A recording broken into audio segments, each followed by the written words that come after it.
Okey, bismillahirrahmanirrahim. Sekarang menunjukkan jam 5.30 petang. Kita boleh mulakan forum bola bicara kita pada petang ini. Bismillahirrahmanirrahim. Assalamualaikum warahmatullahi wabarakatuh. Saya Muhammad Zulkarnain bin Saidin selaku moderator pada petang ini. Saya mengucapkan ribuan terima kasih dan selamat datang kepada semua penonton bagi program Bual Bicara ini. Kita akan membawakan sesuatu yang istimewa daripada pelajar PACE UUM Pusat Kuala Lumpur semester 4 bagi subjek SPCA 2073 Perhubungan Awam untuk membicarakan tentang keamanan negara. 3 orang panel terdiri daripada pelajar PACE UUM sendiri, iaitu panel pertama Encik Zakirin, panel kedua Encik Aizat, panel ketiga Encik Sadam.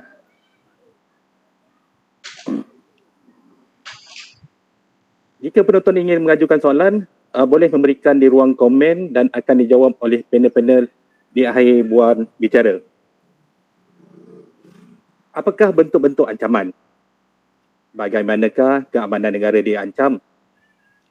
Siapakah yang bertanggungjawab? Semua itu akan kita rungkaikan dan kupaskan sebentar saja lagi. Jadi, seperti yang kita ketahui, keamanan adalah satu elemen daripada matlamat pembangunan mampan yang ke-16. Ia bertujuan bagi mempromosikan masyarakat aman dan menyeluruh demi membangun pembangunan mampan. Antara intipati matlamat ini adalah mengurangkan kerja, mementras jenayah dan memastikan akses awam kepada maklumat dan melindungi kebebasan.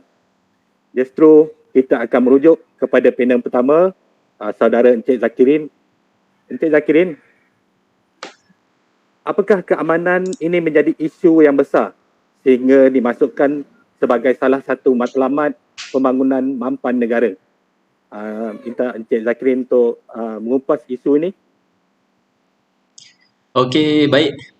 Assalamualaikum dan terima kasih kepada saudara moderator kita yang cukup segat dan bertenaga pada petang ni. Okey, baik. Macam ni Encik Zulkarnain dan para penonton. Saya tak pasti dah berapa ramai penonton kita sekarang. So, saya anggarkan mungkin ada 20 ke 30 orang yang tengah menonton bual bicara kita pada petang ni.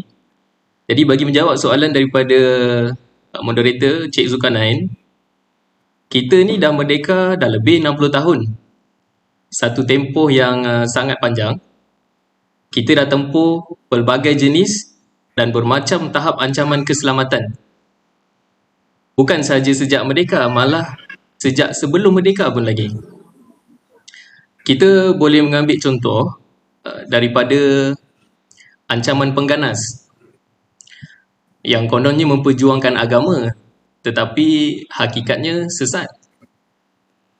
Ancaman pendatang tanpa izin yang kadang-kala diperjuangkan oleh NGO atas nama pelarian, kemanusiaan. Kemudian ancaman keselamatan cyber.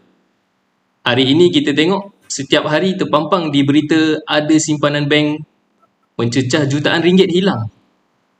Malahan ada simpanan tabung haji pun lesap entah ke mana. Ancaman dadah dan pelbagai lagi bentuk ancaman.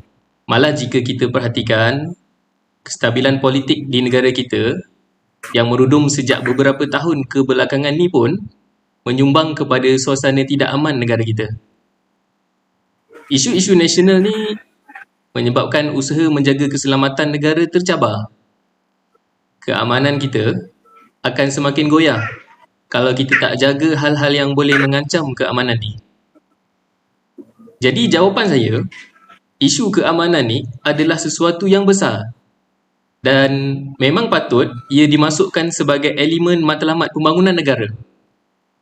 Kerana pada pendapat saya, tanpa keamanan, apa-apa hal lain pun kita tak akan dapat capai. Kita buatlah pelbagai inisiatif ekonomi untuk tarik pelabur. kita belanja bilion ringgit untuk pendidikan anak-anak kita. Kita bina menara pencakar langit dan tempat pelancongan yang luar biasa. Apakah ada makna semua ni jika negara tidak aman? Tidak ada maknanya pelabur nak datang, pelancong nak melawat, malah menjadi rugi kepada negara jika anak-anak atau generasi muda negara kita memilih negara luar yang lebih selamat untuk bekerja. Daripada sini, kita nampak kita akan hilang tenaga orang muda, kepakaran mereka untuk negara. Berontakan rakyat akan mengakibatkan negara semakin rugi dan boleh menyebabkan masa depan negara kita terjejas.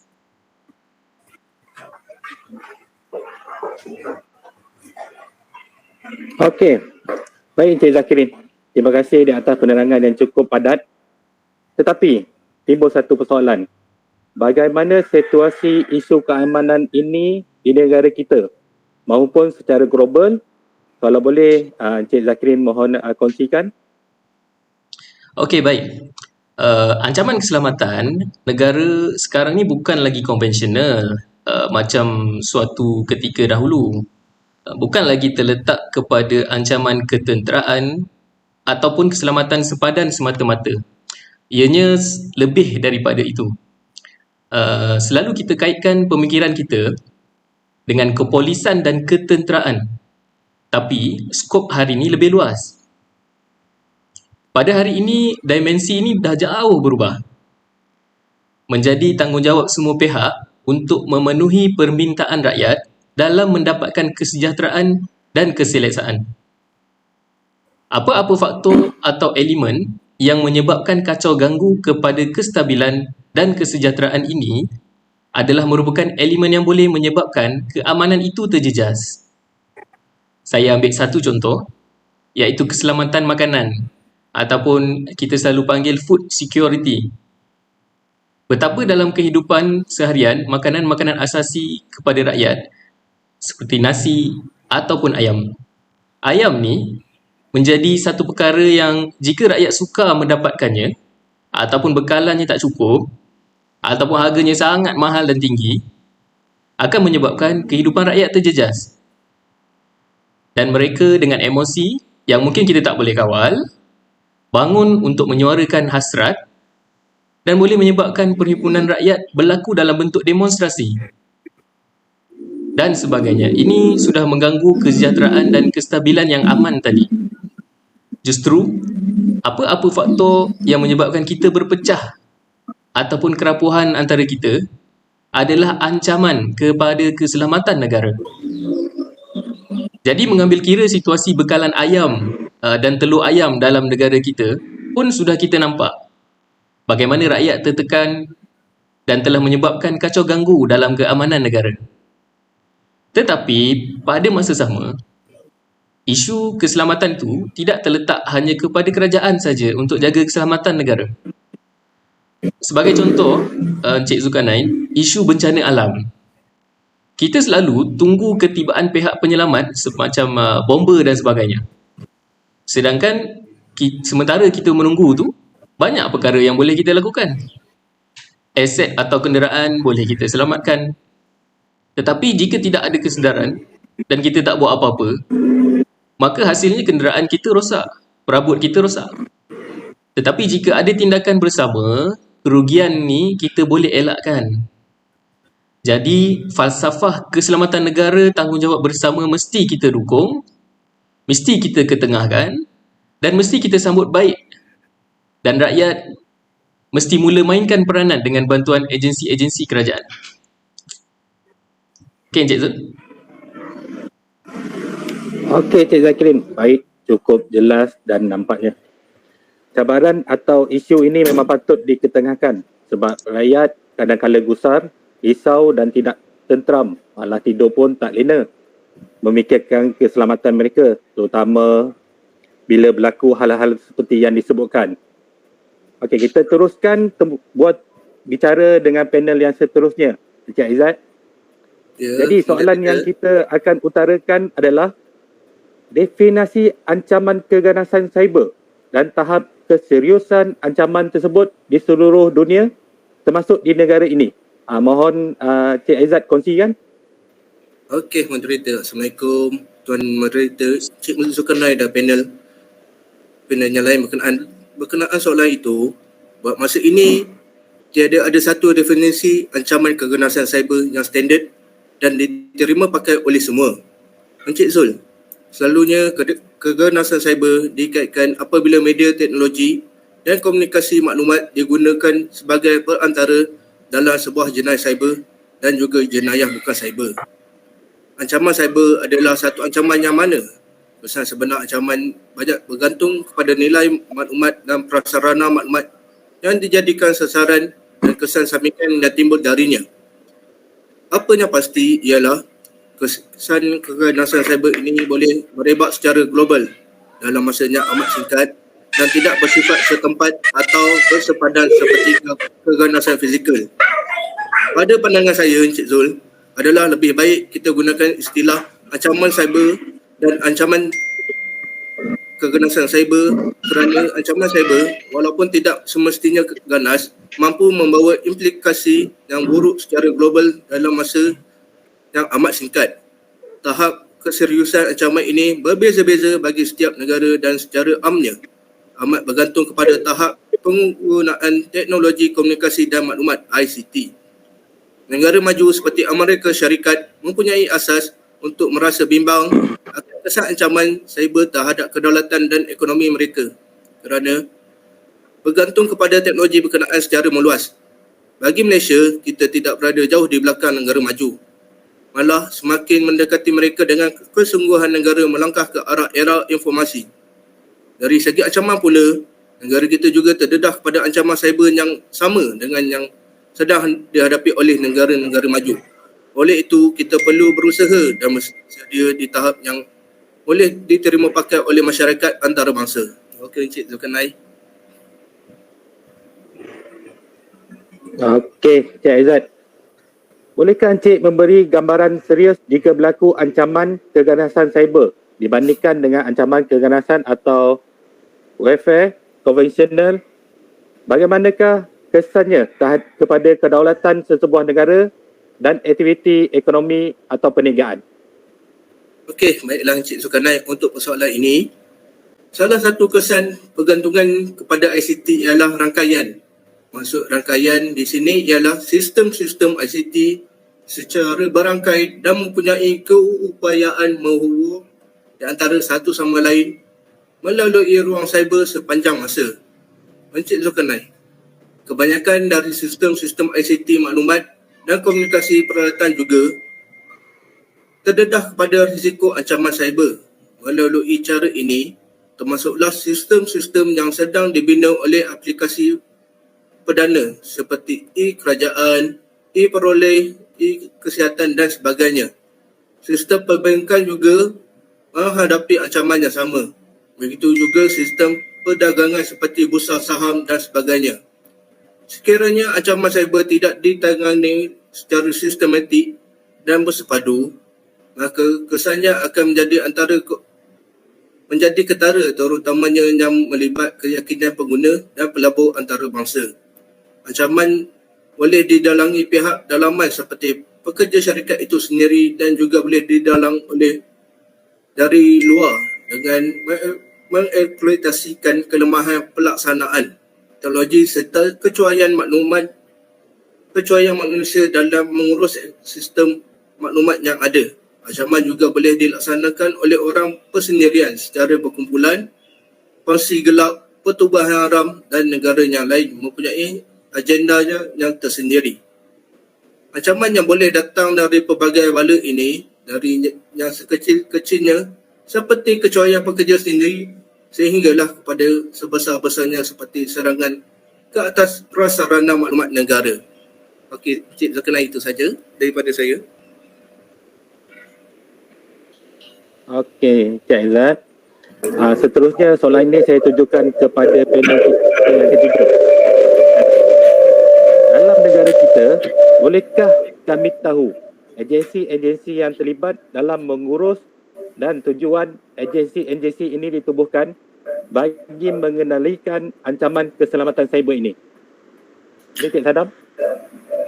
Okay, terima kasih Tuan Moderator Encik Zulkarnain.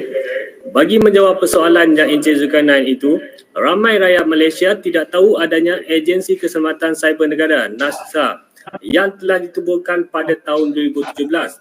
NASA telah diletakkan di bawah Majlis Keselamatan Negara MKN, bawah Jabatan Perdana Menteri.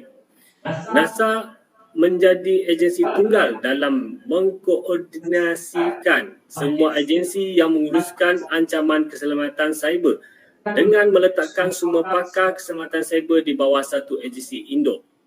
Di bawah NASA, keselamatan cyber negara akan dapat dipantau dengan lebih menyeluruh dan berkesan. Visi agensi keselamatan cyber ini adalah untuk menumbuhkan persekitaran cyber yang berdaya tahan, stabil, selamat, bagi memudahkan keperluan ekonomi dan sosial di Malaysia, dan manakala misi adalah komited terhadap cyber kebangsaan secara bersepadu dan selaras. Encik Zulkarnain. Okey, Encik Salam. Soalan seterusnya, adakah cara-cara bagi meningkatkan keselamatan cyber yang boleh dikongsikan kepada penonton-penonton kita untuk mereka meningkatkan ciri-ciri keselamatan? Seperti mana yang kita tahu, jenayah cyber semakin meningkat di seluruh dunia sehingga keselamatan pengguna teknologi menjadi tidak terjamin. Penjenayah cyber sentiasa mencari sasaran baharu bagi menyerang dan mencuri maklumat peribadi untuk tujuan tertentu yang menjejaskan keselamatan pengguna.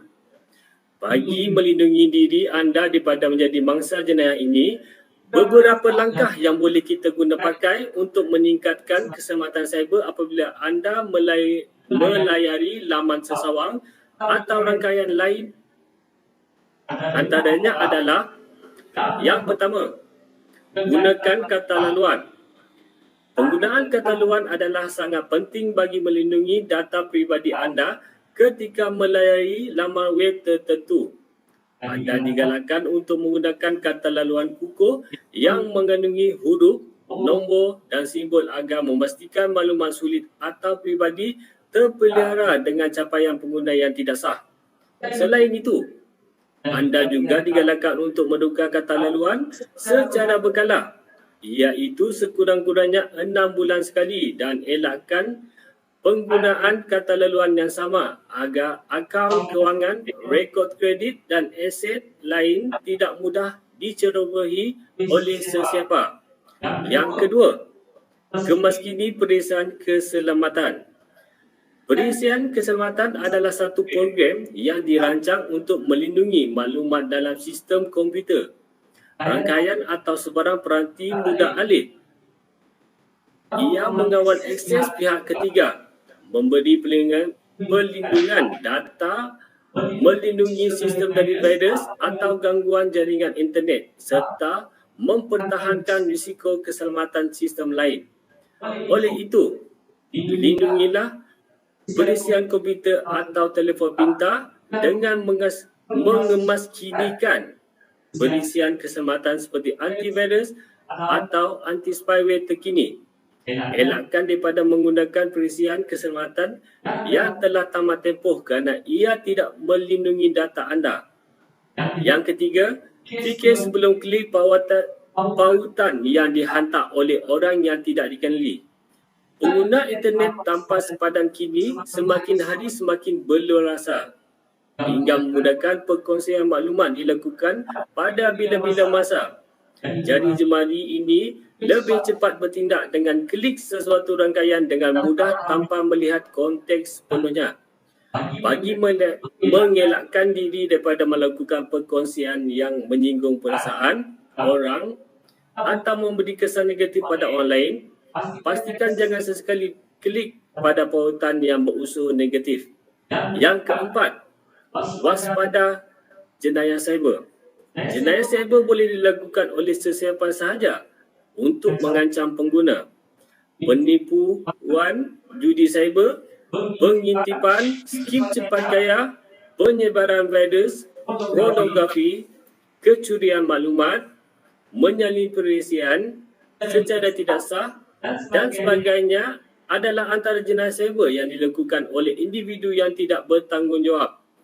Bagi mengelakkan diri daripada menjadi mangsa jenis cyber, jangan benarkan orang lain menggunakan identiti dan kata laluan akaun email anda atau media sosial anda. Selain itu, elakkan daripada melayari laman sesawang dan blog serta menyebarkan kandungan yang berunsur luncah, fitnah, hasutan dan lain-lain. Yang kelima, elakkan daripada terpedaya. Ramai kini mudah terpedaya dengan kandungan laman web, blog atau email yang bersifat mempengaruhi individu untuk menyertai perpaduan atau skim-skim yang memberi langkah pintas untuk membuat keuntungan. Elakkan daripada terus mempercayai kandungan sebegitu yang disebarkan oleh orang yang tidak dikenali melalui email, panggilan, blog atau mana-mana rangkaian lain. Sebelum bertindak untuk menyertai sebarang perpaduan atau skim, sentiasa pastikan anda semak atau rujuk kepada mana-mana sumber yang sahih. Yang keenam, yang terakhir, laporan kepada pihak berkuasa. Pengguna internet yang menjadi mangsa jenis cyber seringkali tidak melaporkan kepada pihak berkuasa kerana perasaan takut atau malu. Seandainya anda telah ditipu atau di-scam oleh sesiapa, segera laporkan kejadian tersebut kepada pihak berkuasa agar mereka dapat membantu anda. Selain itu, pastikan anda membuat laporan sekiranya terdapat kebocoran maklumat, kehilangan sebaran aset teknologi maklumat dan komunikasi atau sebagainya kepada pihak berkuasa atau pihak bahagian teknologi maklumat di tempat kerja anda untuk melakukan siasatan selanjutnya. Itu saja. Okey, Encik Sadam. Untuk soalan seterusnya, bolehkan Encik Sadam kongsikan hasil-hasil keberkesanan keselamatan cyber di Malaysia ini? Okey, Encik Zulkarnain. Malaysia berjaya meletakkan nama antara 10 negara teratas mempunyai komitmen tinggi dalam bidang keselamatan cyber menerusi laporan Global Cyber Security Index 2020 yang dijalankan Kesatuan Telekomunikasi Antarabangsa ITU. Hasil kajian melibatkan 194 negara itu, Malaysia memperolehi skor sebanyak 98.06 untuk berada di kedudukan kelima bersama Rusia dan Emirat Arab Bersatu di peringkat global. Malaysia menduduki tempat 10 teratas dunia itu selepas memperolehi skor penuh 20.0 dalam 3 daripada 5 petunjuk prestasi utama agenda keselamatan cyber 2020, iaitu komponen perundangan, pembangunan kapasiti dan kerjasama, manakala 2 lagi skor iaitu teknikal 19.08 serta organisasi 18.98. Malaysia juga aktif dalam memungkinkan kerjasama menentang keganasan cyber di peringkat global melalui pelbagai platform antarabangsa, antaranya Pasukan Tindakan Kecemasan Komputer ASEAN, ASEAN Cert, Forum Serantau ASEAN, ARF, dan Malaysia Kerjasama Keselamatan di ASEAN Pasifik, CSCAP. Itu saja Cik Zulkarnain. Harap persoalan yang Cik Zulkarnain dapat dijawab dengan jelas. Okey, Encik Sadam. Terima kasih atas penerangan yang Encik Sadam berikan. Okey, seterusnya di sini ada satu soalan dari penonton, Akil Zafran. Dia menanyakan, bagaimanakah ancaman cyber dalam tempoh 5 tahun akan datang? Apa yang boleh dijangkakan? Soalan ini saya minta panel Encik Zakirin untuk menjawab. Boleh Encik Zakirin untuk menjawab soalan ini? Okey, baik. Macam mana tadi? 5 tahun? Dia tanya bagaimanakah ancaman cyber dalam tempoh 5 tahun akan datang? Apa yang boleh dijangkakan? Okey, baik. Terima kasih atas soalan yang diajukan. Soalan ni menunjukkan orang kita ni tengah risau. Dan paling penting, nampak yang orang kita ni prihatin tentang apa yang akan berlaku pada masa akan datang. Pada pendapat saya, ancaman cyber dalam tempoh 5 tahun yang akan datang akan meningkat. Sebab apa saya kata begitu? Kita lihat revolusi industri 4.0 yang kita sedang adaptasi. Banyak ancaman seperti penggodaman, kecurian data dan sebagainya berlaku. Revolusi industri ini akan terus berevolusi memandangkan kita semakin melangkah ke depan. Seiring dengan itu, saya rasa penjahat-penjahat pada masa akan datang pun akan makin pandai dan panjang akal mereka. Jadi takkan mereka ni nak duduk diam saja. Kita tak pernah lekang dengan golongan jahat ini yang rakus mengambil kesempatan di atas ruang-ruang yang ada. Saya juga tidak menolak kemungkinan bahawa apa jua bentuk ancaman akan kita dapat kawal. Sebab apa? Generasi muda kita ni semakin bijak, pandai dalam teknologi, dan jika ada orang jahat, maka sudah tentu juga ada orang yang baik-baik. Kebergantungan terhadap teknologi dan alam cyber akan semakin meningkat, namun mereka ni saya pasti akan mempertahankan sistem yang ada dan penggodaman dan apa jua bentuk ancaman yang akan kita dapat atasi. Itu daripada saya.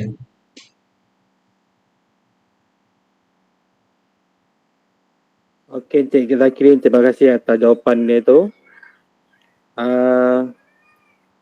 Dengan jawapan itu, maka baiklah buat bicara kita pada petang ini. Saya dengan ini mengucapkan ribuan terima kasih kepada ketiga-tiga panel kita. Pada penonton yang masih setia mendengar, serba sedikit dapat mengetahui akan ancaman-ancaman dalam keselamatan cyber kita pada hari ini. Sekian, wabillahi taufiq walhidayah. Wassalamualaikum warahmatullahi wabarakatuh. Sekian, terima kasih. Waalaikumsalam. Waalaikumsalam. Terima kasih atas jemputan. Terima kasih.